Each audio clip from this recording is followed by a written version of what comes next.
कहाँ गई थी आप? हाँ, कराई बेइज्जती अपनी? हाँ, सुकून मिल गया आपको?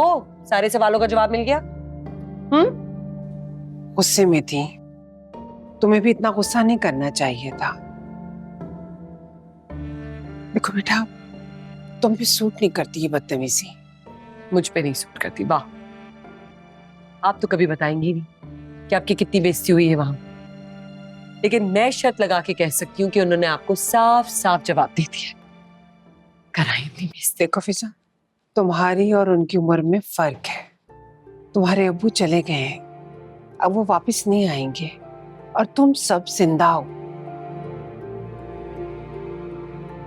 मैं तुम सबको खुश देखना चाहती हूँ, बस। तहसीन खाला आई थी, कह रही थी जहां बेगम ने बुलाया तो इसके ससुराल जा रही हूँ।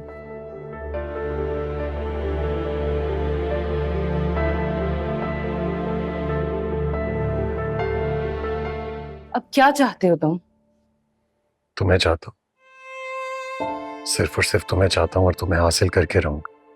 फजूल बातें मत करो अली। तुम क्या चाहते हो, मैं खामोश हो जाऊं? तुम्हारी अम्मी ने मेरी अम्मी की भी बेइज्जती की है। मुझे तो समझ में नहीं आता वो अपने आप को समझती क्या है। हाइजा, मेरी बात तो सुनो। मैं आज हिम्मत करके अनाया से शादी करने के लिए इनकार कराया।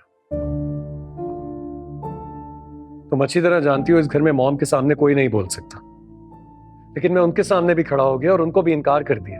हो सकता है तुम झूठ बोल रहे हो। आई स्वेयर, मैं बिल्कुल सच कह रहा हूँ यार। अली, मुझे समझ में नहीं आ रहा तुम किस दुनिया में रह रहे हो। उन्होंने फिजा को घर से निकाल दिया है, वो जॉब ढूंढ रही है। रजा भाई ने अभी तक हम में से किसी से कांटेक्ट नहीं किया है। उन्हें क्या लगता है इतना आसान है बहू को घर से निकाल देना? तुम फिक्र क्यों कर रही हो? मैं जानता हूँ रजा कोई ना कोई रास्ता जरूर निकाल लेगा। नहीं, मुझे तुम्हारी किसी बात पर यकीन नहीं है। फिजा को घर से निकाले हुए 1 हफ्ता हो गया है और रजा भाई ने हम में से किसी से भी कांटेक्ट नहीं किया है। मैं कैसे मान लूं कि मेरे साथ बुरा नहीं होगा?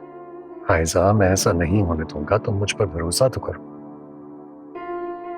मुझे किसी पर भरोसा नहीं है। तुम्हारी अम्मी बहुत जिद्दी है, ना उन्हें कुछ समझाया जा सकता है ना उन्हें कुछ सिखाया जा सकता है। जो उनकी जिद है ना, वो अपनी जिद पूरी करके रहेंगी। तुम मेरी बात पर तसल्ली क्यों नहीं कर रही हो? ठीक है, जब तुम्हारी ये तसल्लियां पूरी हो जाए ना, तब तुम मुझे बता देना।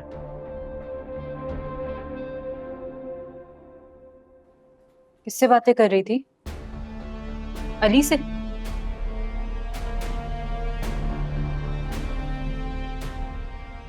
हाँ।